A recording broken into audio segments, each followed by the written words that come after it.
La W presenta Vicky Dávila. 12 del día 19 minutos, ya son las 12 del día 19 minutos. Esta es la gran noticia con la que empezamos este mediodía. Ya llegó nuestro invitado para nuestro Facebook Live. Les hablo del magistrado Armando Noboa del Consejo Nacional Electoral. Bienvenido a la W. Vicky, muchas gracias por la invitación. Complacido de estar con usted y su equipo de trabajo en la W. Mire, no, pues no podemos escoger un mejor día. Aquí los viernes siempre tenemos como algo de entretenimiento, un invitado del mundo del entretenimiento, pero dijimos no, hoy con lo último que se ha conocido incluso del 2010 en la campaña de Juan Manuel Santos y el tema Odebrecht, dijimos no, esto tiene que ser para poder ayudarle a la gente a que comprenda. ¿Es cierto que lo que haya ocurrido en el 2010 en la campaña de Juan Manuel Santos está prescrito para el Consejo Nacional Electoral? Es una buena pregunta, porque la ley establece que la caducidad de las acciones investigativas en materia administrativa y también electoral tienen un término de 3 años a partir de la ocurrencia de los hechos. Sin embargo, la Ley de Garantías Electorales, que reguló el tema de la reelección presidencial, establece que en cualquier tiempo el Consejo Nacional Electoral puede hacer auditorías o examinar los informes que se hubieran presentado por parte de las campañas presidenciales. Luego, si usted me pregunta a mí, ha sido un debate que hemos tenido en la sala del Consejo Nacional Electoral. Yo he dicho que sobre este tipo de temas la caducidad hay que contarla a partir del momento en que la entidad tiene conocimiento de las posibles irregularidades que se hubieran cometido. Es decir, que todavía se puede investigar. Yo creo que sí, es mi criterio. Creo que la caducidad opera aquí a partir del conocimiento de los hechos por parte de la corporación. Por supuesto, al interior del Consejo existen opiniones en sentido distinto. Para que nuestros oyentes entiendan un poco, se hablan de dos nuevos personajes, María Fernanda Valencia y su entonces esposo Félix Soto Rodríguez. La campaña de Santos, lo que dice la Fiscalía y está averiguando, es que bajo la gerencia de Roberto Prieto contrató con esa firma 2 millones de afiches para divulgar la imagen del candidato. El contrato se tasó en $400,000. El pago habría sido asumido por Odebrecht y se hizo en una cuenta de Otto Rodríguez en Panamá. ¿Cuál sería la irregularidad o qué habría ahí para entender esto, magistrado? Bueno, hablo en términos hipotéticos porque Sí. yo aspiro a volver a estar en estas investigaciones. Pero, si de ser así, podrían existir o configurarse varias irregularidades. La primera es no haber reportado en los ingresos y gastos de la campaña unos dineros que se utilizaron en función de actividades específicas de propaganda o de publicidad. Por consiguiente, habría que irse a los informes correspondientes a ese año que debió ¿Y se registraron o no? candidatos, si están allí o no. Si Habíamos no están, leído, yo leí esta mañana en El Tiempo que no estaban registrados. Y leí luego en El Espectador, donde María Fernanda Valencia les decía que todo estaba en la contabilidad. Exactamente. Entonces no sé si estar en la contabilidad es igual a estar en los los informes libros. del Consejo Nacional Electoral. en los libros tiene que aparecer reportado todo tipo de gasto que directa o indirectamente hubiera beneficiado a la campaña y al candidato. O sea, eso tiene que aparecer. Eso tiene que aparecer. Lo que pasa es que aquí hay un giro que algunos periodistas muy agudamente han empezado a indagar, y es la posibilidad de que los pagos de esos gastos se hubieran producido no directamente por parte de la campaña a quien preste el servicio, sino por parte del donante, por decirlo de alguna manera, a el contratista.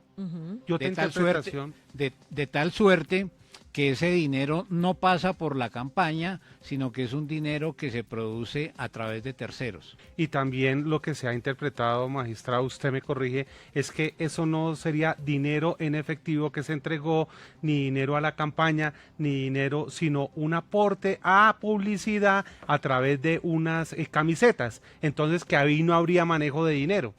Toda donación en especie, por ejemplo, regalar unas camisetas, tiene que reportarse con sus valores comerciales, es decir, reales, y aparecer en los libros de contabilidad de la respectiva campaña. Magistrado, a usted sus compañeros del Consejo Nacional Electoral lo aislaron totalmente de esta investigación de Odebrecht, le aceptaron una recusación en el tema de Oscar Iván Zuluaga y una recusación para investigar la supuesta financiación ilegal de Odebrecht a la campaña presidencial de Juan Manuel Santos en el año 2014. En este caso, a raíz de los hechos que se revelaron ayer, ¿usted pretende o va a participar en esa investigación de la financiación de la campaña del 2010? No tengo conocimiento que haya llegado a la sala del Consejo Electoral una queja específica sobre los hechos del 2010. A mí me recusaron porque presenté una proposición en la sala para investigar las campañas del 2014, de tal suerte que cualquier ciudadano o la corporación de oficio podría iniciar una investigación sobre los temas que estamos comentando. No dude que alguna veeduría ya debe estar pensando y llegar a interponer esta queja, pero de oficio lo puede hacer el Consejo Nacional Electoral. Lo debe hacer. No solamente lo puede, lo tiene que hacer, porque lo otro es eludir el cumplimiento de un deber legal. ¿Por qué lo sacaron de lo de Odebrecht? Porque la sala consideró que estaba preconceptuando al haber presentado una proposición. Nuestro despacho hizo una traducción no oficial del informe de 30 hojas del Departamento de Justicia de Estados Unidos y con base en esa información la presentamos a la sala y la consideramos que era pertinente que los medios de comunicación la conocieran porque es una información pública publicada en una página oficial. Mire, la verdad es que tiene muy poca credibilidad el Consejo Nacional Electoral. Esa es la verdad. Nadie espera que pase mucho allá. ¿Usted cree que sí va a pasar? ¿Qué cree que va a pasar con sus compañeros que sí están investigando? Pues Vicky, el Consejo Nacional Electoral tiene un problema estructural y es que el origen de su integración está en los partidos, en el Congreso, incluido el suscrito, por supuesto. ¿Eso qué significa? Que los consejeros le deben su presencia en el Consejo Electoral a los partidos que son los que postulan candidatos. Cuando hay una investigación contra un candidato, desafortunadamente, en muchos casos el Consejo no hace la investigación para proteger al ciudadano de a pie, sino para proteger al candidato y a los partidos de las propias acciones que le corresponde desarrollar. En ese orden de ideas yo tendría que decir que hay una posibilidad muy alta de que no pase nada, pero ojo, porque hay una situación de mucha pugnacidad, de mucha polarización y eso puede evidenciarse al interior del Consejo Nacional Electoral. Permítame un segundito que tengo noticias con varios periodistas en varios lugares del país, 12 del día, 27 minutos. Laura, en Cali. Vicky, buenas tardes. Pues le cuento que el ELN acaba de publicar en su cuenta de Twitter que a esta hora las dos delegaciones de la Conferencia Episcopal Colombiana como el ELN se reúnen en Quito.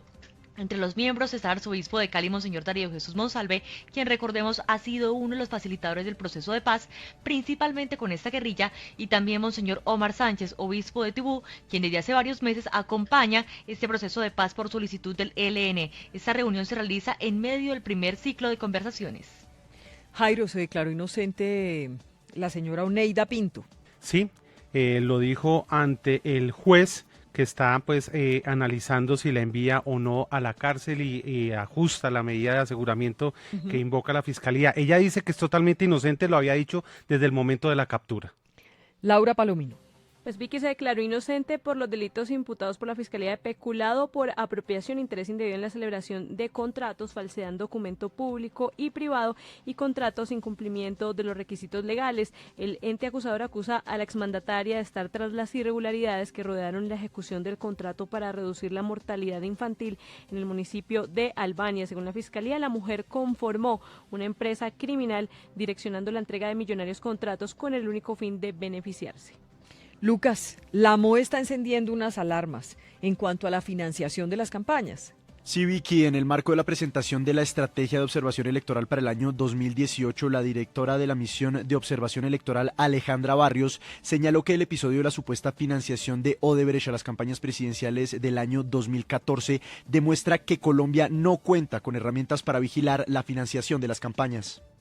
Ha quedado absolutamente claro que Colombia no cuenta con las herramientas para poder hacer una vigilancia en tiempo real de los recursos que se utilizan para las campañas políticas.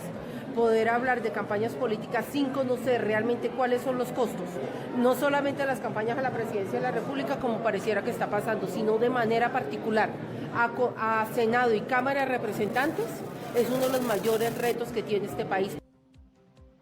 Barrios indicó que el país debe migrar hacia un sistema de listas cerradas y financiación pública para lograr poner freno al gasto desmedido de las campañas políticas en el país. Gracias, Luke. Es así, magistrado Novoa, es un debate de años. Sí, pues el tema de la lista cerrada se inició con la reforma electoral del año 2003 que estableció el sistema del voto preferente y a mi manera de ver no ha sido una buena experiencia. Desde el Consejo Electoral es imposible controlar la rendición de cuentas de 115.000 candidatos, que fue la suma de personas que se presentaron a la contienda electoral de octubre del año pasado, de manera que cerrar las listas es una necesidad inaplazable. Imperiosa. Yo creo que sí, a pesar de que hay muchas resistencias en distintos sectores políticos. Ana María Cuestra.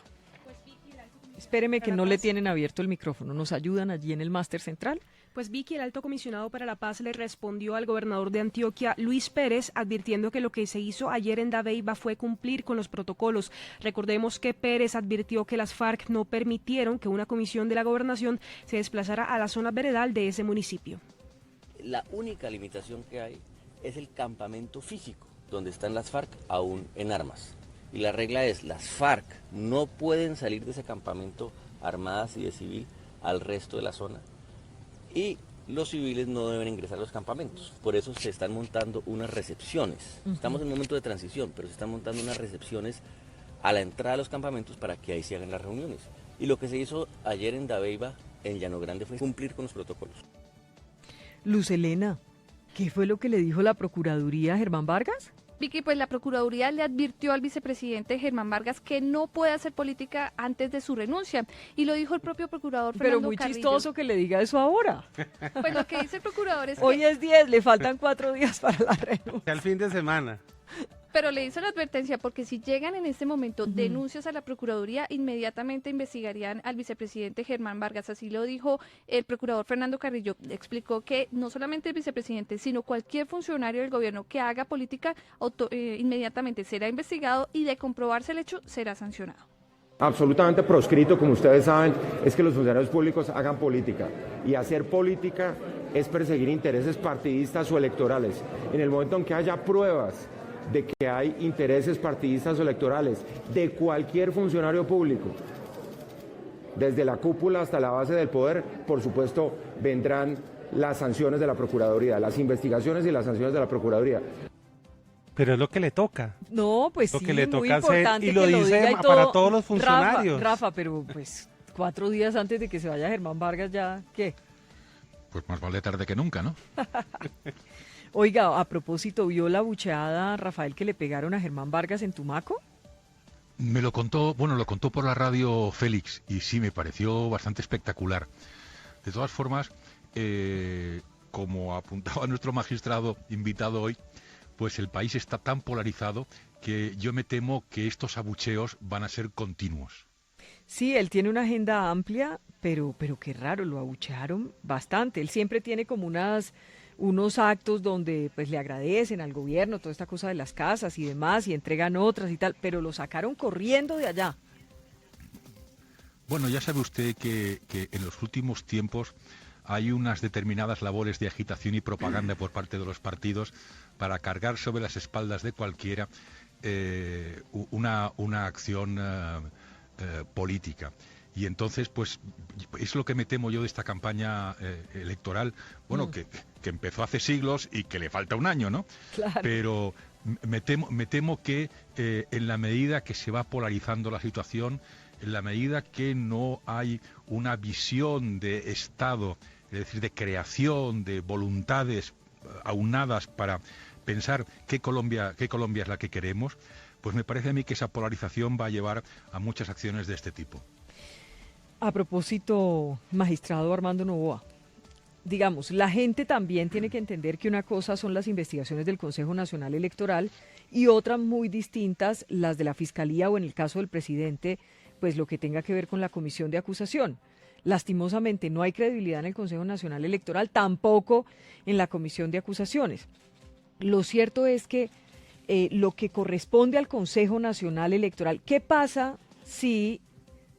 Vamos a poner los dos casos. ¿Qué pasa si Oscar Iván Zuluaga o su campaña? Porque es que lo que investigan es la campaña, ¿no? ¿Investigan personas o la campaña? Personas, campañas y partidos. Bueno, entonces, ¿qué pasa si a Oscar Iván Zuluaga y su campaña y su partido, a ellos los encuentran responsables de haber violado todo lo que tiene que ver con la norma electoral y si encuentran culpable al presidente de la República, su campaña y su gente? ¿Qué pasa? ¿Hasta dónde pueden llegar esas sanciones en el Consejo Nacional Electoral? En el caso de Oscar Iván Zuluaga, su campaña y su partido, la ley establece que si hubo recibo de dineros del extranjero violando los topes, son dos sanciones distintas, puede imponerse una multa económica y el Consejo Nacional Electoral puede suspender el derecho de ese partido a presentar candidato en la misma circunscripción para la próxima elección. Eso es lo que dice la ley 996 del año 2005. Para aterrizar eso, magistrado, un segundito que me parece muy importante eso, para aterrizarlo, es decir, el partido no podría presentar candidato para las próximas elecciones presidenciables. Así es. O sea, esa sería la sanción dura, fuerte. De llegar a encontrarse que, repito, se configuraron las faltas que se están investigando. Es lo que establece la Ley de Garantías Electorales expedida en el gobierno del presidente Álvaro Uribe. O sea que para el 2018, si estos dos, tanto la campaña Zuluaga como la campaña de Juan Manuel Santos, llegaran a ser hallados responsables en las investigaciones del Consejo Nacional Electoral por el escándalo de Odebrecht, en el 2018 no podría haber ni candidato de la U ni candidato del Centro Democrático. Es lo que establece la ley, recordando que en el caso del presidente de la República la inscripción corrió por cuenta de una coalición en la que participaron 3 partidos, el partido de la U, Cambio Radical y el Partido Liberal. O sea que se quedaría por fuera también Germán Vargas, no se podría inscribir por Cambio Radical. Si el Consejo Nacional Electoral llegase a encontrar que se cometieron las faltas que establece la ley y al dosificar la pena encuentra que la sanción fue realmente grave, tiene la posibilidad de aplicar cualquiera de las faltas que les estoy mencionando. Pero en la historia del Consejo Nacional... ahora sí eso lo que demuestra es que no va a pasar nada. No, por eso, en la historia del Consejo Nacional Electoral no hay un por fuera antecedente. Humberto de la Calle, Juan Manuel Galán, Germán Vargas. Bueno, no, eso sí es pura Vicky, paja. Por decir esto, que es lo que dice la ley. Norma, es que esa es la norma. Es lo que dice la ley. Por eso, pero no hay ningún antecedente, magistrado. No hay ningún antecedente, solamente hay unos 2 alcaldes en algunos municipios cuyos partidos han sido sancionados con la suspensión del derecho a inscribir candidato en las elecciones a alcaldía en el próximo periodo. Y las 2 condiciones que usted dice para que se presenten ahí, o mejor, las 2 sanciones que se deben, ¿van de la mano, la multa y el derecho al candidato, o pueden ser por aparte? ¿Solo una multa sin tocar la otra? La ley deja abierta a consideración del Consejo la posibilidad de que haya concurrencia de sanciones o que se aplique una de las que ella misma contempla. Pero esto supondría una valoración sobre la gravedad de las conductas que se cometieron en las campañas electorales. Sabe que nos está escuchando Yamjure de los Irreverentes y me escribe que en 2014 la campaña de Oscar Iván Zuluaga, el Centro Democrático, no existía. Él se presentó por firmas. Es un argumento que he oído en ocasiones anteriores. Que la personería jurídica del Centro Democrático se entregó después de las elecciones presidenciales. Habría que preguntarle al doctor Yamjure si el Centro Democrático recibió recursos por reposición de votos del grupo significativo de ciudadanos. No, yo quería incidir en eso precisamente, porque me ha parecido entenderle, magistrado, que lo que, digamos, se impide es al partido presentar candidato, pero no a un candidato presentarse. Por firmas. Es lo mismo. Claro, ¿no? Porque por firmas, cambiar. o creamos otro partido de la nada, sin mayores problemas. Bueno, por tanto, estamos en las mismas. No plantean ningún problema más allá de a un partido que además sabe usted que esto se crea y se destruye, digamos, al contrario que la energía. Mire, lo más difícil en Colombia, más que sancionar candidatos, es sancionar partidos. Porque, como usted lo advierte, por ejemplo... Y más por unos magistrados escogidos por los partidos. En el año 2006, 2010, unos partidos que fueron la casa de habitación de muchos políticos relacionados con actividades de lo que se llamó la parapolítica desaparecieron. Y esos candidatos y sus directivos migraron a otros partidos. De manera que en esta ocasión, yo como magistrado del Consejo Nacional Electoral, digo públicamente que la sala de la corporación tiene el reto ante el país de ir hasta la investigación sobre el grado de responsabilidad de los partidos, porque de lo contrario sus investigaciones serían puramente simbólicas. Óigame, se está hablando mucho de que todo fue a mis espaldas. Otra vez, esa teoría de todo fue a mis espaldas, no la escuchábamos desde el proceso 8000 en el gobierno de Ernesto Samper, que entre otras cosas pues salió victoriosa. Fue a mis espaldas, y así la comisión de acusación finalmente declaró inocente al entonces presidente Ernesto Samper. En este caso, Óscar Iván Zuluaga ya dijo, mire, no, qué pena me da, pero yo nunca me di cuenta de esos aportes de Odebrecht. Y por el lado de Juan Manuel Santos dijo, no, a mí me dicen que esa plata nunca entró, que nunca Odebrecht dio nada. Y después dijo, intentó Odebrecht penetrar mi gobierno, pero no pudo, y además le ha ido como a perro en misa. Pues repito, en el año 2009 vi que hubo una reforma constitucional. Recuerde usted que el Congreso del 2006-2010 estuvo a punto de su disolución por los escándalos de muchos congresistas investigados por la Corte Suprema de Justicia, y en ese contexto se expidió una reforma constitucional que extendió de manera muy clara la responsabilidad por lo que hacen los candidatos a sus partidos políticos.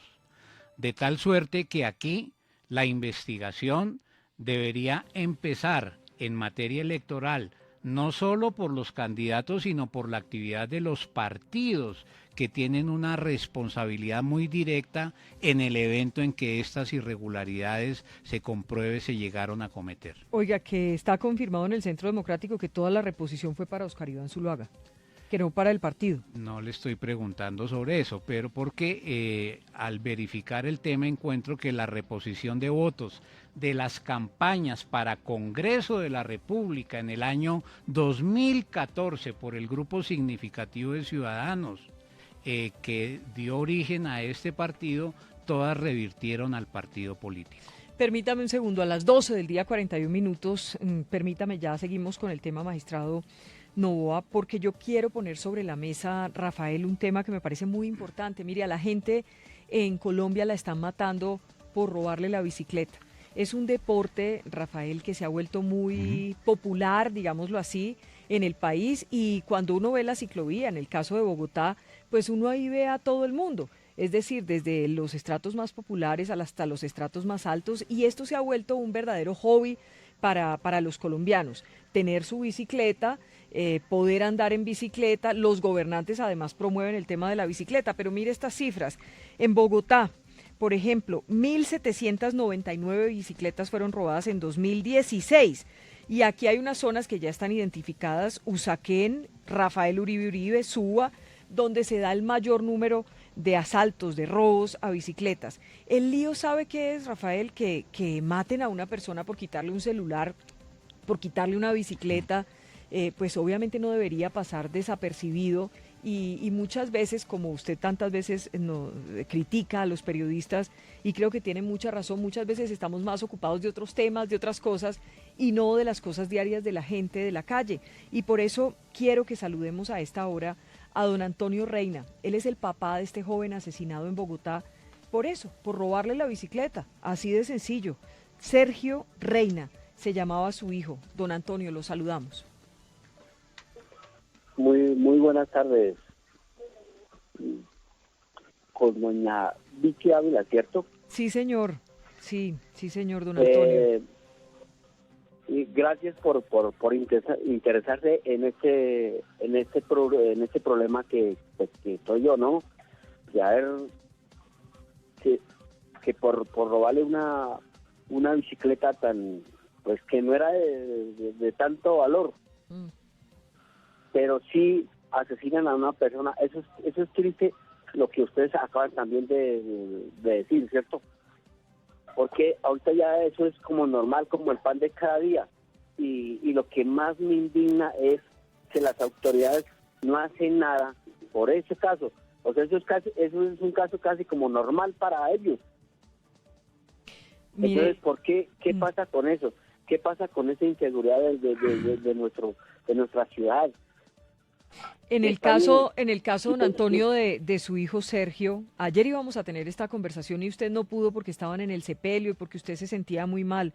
Le agradecemos mucho que nos haya concedido esta entrevista este mediodía. Pero en el caso de Sergio, ¿qué fue lo que pasó? ¿Fue en Kennedy que le robaron la bicicleta? Según la información que nos brindaron ahí en el hospital de Kennedy, resulta que mi hijo se desplazaba ya de regreso hacia la casa, como en eso de las 7:30, o bueno, ¿qué diré yo? Porque la verdad no sé ni a qué hora, ni cómo, ni en dónde fue el sitio donde pasó. Pero supuestamente fue que dijeron que era por el sector de Banderas. Y salieron los atracadores y le quitaron la bicicleta y no sé qué pasó y lo hirieron y él llegando al hospital pues murió. Entonces eso es lo que a mí me pone pues nostálgico en esta ciudad tan grande, que esto no se vea como una cosa tan simple, pues. Sí, don Antonio, Y lo es una vida de entendemos. una persona. Lo entendemos, don Antonio. Cuéntenos de su hijo, de Sergio. Háblenos de él. ¿Cómo lo Sergio, recuerda él? Mire, Sergio no es porque ya el muerto, después de muerto, es buena persona, no. Y no es porque tampoco sea mi hijo. Pero se merece, como lo dije yo también, se merecen los mejores calificativos como padre que soy. Porque él era un señor y un joven que le gustaba de trabajar, le gustaba estudiar, tenía buenos estudios, tenía una vida proyectada y él había acabado de estudiar mecatrónica en el SENA y hizo sus pasantías en Nissan y estaba trabajando en el 7 de agosto. Entonces él compró la bicicleta para inclusive agilizar y evitarse esos trancones. Y ahorrar para poder estudiar, porque él tenía unas ganas de seguir estudiando. Y lo que más me indigna es eso. Don Antonio, ¿las autoridades le han dicho en qué van las investigaciones, si ya capturaron a alguien por asesinar a su hijo, algo? Algo con otro medio de comunicación que hicimos una entrevista que creo que salió al aire por televisión. Vieron que ya la persona que lo habían recogido, porque ni siquiera fue las ambulancias del distrito ni nada de eso, sino una persona particular que de corazón lo hizo, fue y supuestamente dio declaraciones cómo y en dónde lo habían recogido, sí, pero ni siquiera el comandante de la estación de Kennedy no se ha informado con nada para nosotros. Pues don Antonio, le mandamos la versión que tengo yo. Le mandamos un abrazo muy fuerte, oyó, a usted, a su familia. Ok, muchísimas gracias, doña Vicky, por interesarse de este caso, que ojalá no siga pasando esto, y ojalá el alcalde, el presidente, mire, si hay personas enfermas, ¿por qué no podemos bregar en lugar de de invertir en otras cosas que de pronto no sirvan. Llegamos a meter a estas pobres gentes también, que son unas personas enfermas prácticamente. Pues don Antonio, un abrazo. 12 del día 48. Rafael, ¿sí ve que se le arruga a uno el corazón con esta historia? Sí, al fin y al cabo, como usted decía, nosotros somos gente que le cuenta a la gente lo que le pasa a la gente, ¿no? Y esto le está pasando a bastante gente, no solamente en Bogotá, sino que estoy recibiendo tweets y ocurre en muchos lugares de Colombia. Y no es una cuestión, yo creo, simplemente de policial. Yo creo que hay algo más profundo ahí, porque poniendo más policías en la calle probablemente no se resuelve un asunto como este. Son las 12 del día 49 minutos, 12:49. Hay noticia del caso de Brecht. Sí, Vicky, y quiero hablarle de lo que va a suceder en los próximos días, porque habrá una reunión entre fiscales de Colombia y fiscales de Ecuador. La comisión que está adelantando esto y tiene que ver con la adjudicación a Ana Belena del contrato de recuperación del río Magdalena. Lo que ha dicho la Fiscalía es que en desarrollo de esta cooperación judicial suministrada por la Fiscalía, pues han detectado algunas irregularidades que se habían presentado con el tema del contrato de recuperación del río Magdalena.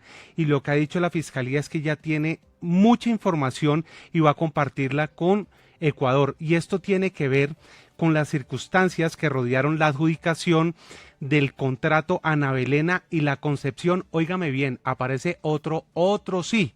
Esta vez dice, apareció otro sí. Un otro sí. Y dice, es la adjudicación del referido contrato Ana Belena y la concepción de un otro sí al mismo, óigame bien, promovido por el Fondo de Adaptación relacionado con la esclusa del Canal del Dique, y por eso la Fiscalía reitera que llamará a declarar al director del fondo, el señor Iván Mustafa.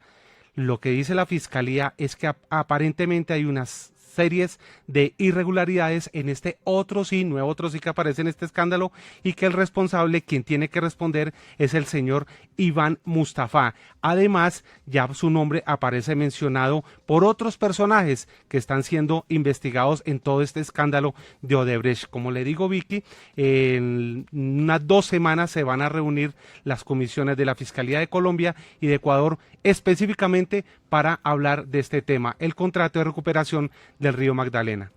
12 del día 51 minutos. Pues, magistrado Armando Noboa, queda uno como muy desalentado de oír todo eso que usted nos ha dicho este mediodía.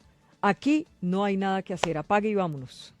Hay un fenómeno de corrupción transnacional, y a propósito de la última noticia que se ha leído, varios fiscales han planteado de otros países la urgencia de construir un expediente transnacional Odebrecht, de tal manera que se pueda compartir información y pruebas en forma pronta, porque de lo contrario va a ser muy difícil que las autoridades locales, con sus competencias dentro de los marcos nacionales, puedan llegar al fondo de la verdad sobre este episodio tan lamentable para la democracia de la región. Mil gracias por estar con nosotros hoy en nuestro Facebook Live. Vicky, muchas gracias. Hoy viernes de nos vamos más fin de deprimidos. semana. Esperemos que la próxima semana nos reciba con algo más. Magistrado, ¿esto tendría alguna incidencia en lo penal o disciplinario, en lo fiscal, el resultado de la investigación allá en el Consejo Nacional Electoral? Es posible, pero no nos olvidemos que el fiscal dijo que le iba a entregar al Consejo Electoral los asuntos relacionados con aspectos puramente electorales. Esto es importante porque los medios pueden solicitar al Consejo que esas pruebas que están en su poder se hagan públicas y que las actuaciones que se están desarrollando en este momento no estén sujetas a la reserva de las investigaciones, porque aquí estamos investigando temas de naturaleza electoral, claro, que deben estar abiertas al escrutinio público. Magistrado, mil gracias. A usted, Vicky, por la invitación. Una feliz tarde. Gracias Igualmente. por aceptar la invitación. 12 del día 53, Rafael.